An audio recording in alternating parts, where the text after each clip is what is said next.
আসসালামু আলাইকুম। সকালে ঠান্ডা আবহাওয়ায় আপনাদের অভিনন্দন।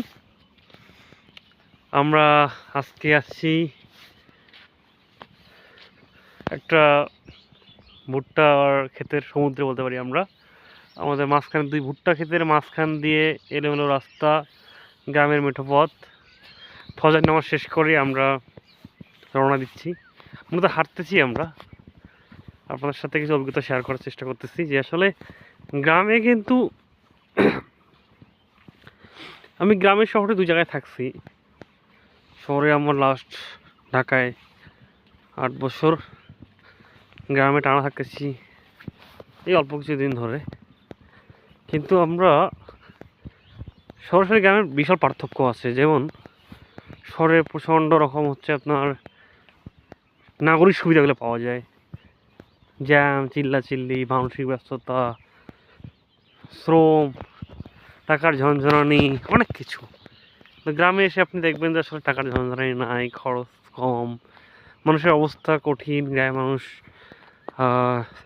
প্যান্ট শার্ট সেরকম পরে না, দেখবেন একটা জরাজীর্ণ অবস্থা। কিন্তু এর মধ্যে আপনি শান্তি খুঁজে পাবেন। কীরকম শান্তি দেখেন, এই যে সকালবেলা এই যে তো পাখির কলকাল ধ্বনি, ঠান্ডা, এই প্রকৃতির মধ্যে থাকা, এই যে গাছপালা, এই যে ক্ষেত, এটা একদম মানে কী বলবো, একদম নৈসর্গিক একটা ব্যাপার যেটা আপনি শহরে পাবেন না। এই যে বিশুদ্ধ আবহাওয়া, শান্ত পরিবেশ, আর আমরা আসলে এইটার মধ্যে বিস্তর যে পার্থক্যটা। তবে আমরা কি করতে পারি? তবে একটা সবচেয়ে বড় সমস্যাটা গ্রামের কিন্তু ম্যাক্সিমাম মানুষ হচ্ছে বেকার, বিশেষ করে ইয়াং ছেলেপেলেরা কী করে খুঁজে পাচ্ছে না। তারা শহরে বিভিন্ন পাইলিংয়ের কাজ করতেছে, যারা মূর্খ টাইপ, যারা সাধারণ মানুষ পড়াশোনা তেমন করে নাই, অনেকে বেকার অবস্থা আছে বা শহরে চেষ্টা করতে কিছু একটা করার।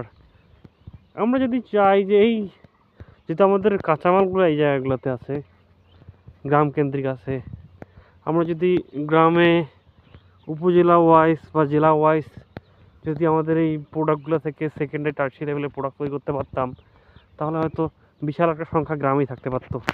এবার আপনি জানেন, এখন আপনি হয়তো জানেন যে এখন গ্রামে কিন্তু মানুষ খুব কম, বিশেষ করে ইয়াং বেসের ছেলেপেলেগুলো কিন্তু গ্রামে থাকে না, কারণ এখানে তাদের কর্মসংস্থান হচ্ছে না।